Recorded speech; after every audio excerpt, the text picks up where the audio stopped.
আমি মলয় বিশ্বাস, এখন উপস্থিত রয়েছি আমি জনকল্যাণ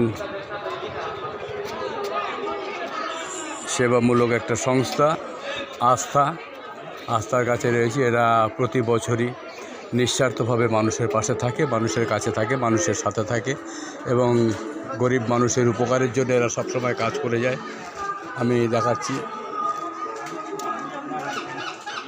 আমি তার সামনে এসেছি এবং প্রতি বছর নানান রকম অনুষ্ঠান হয় এখানে।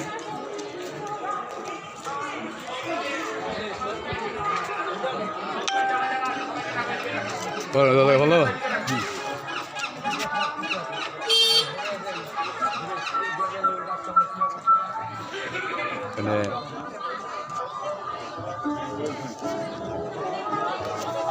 এখানে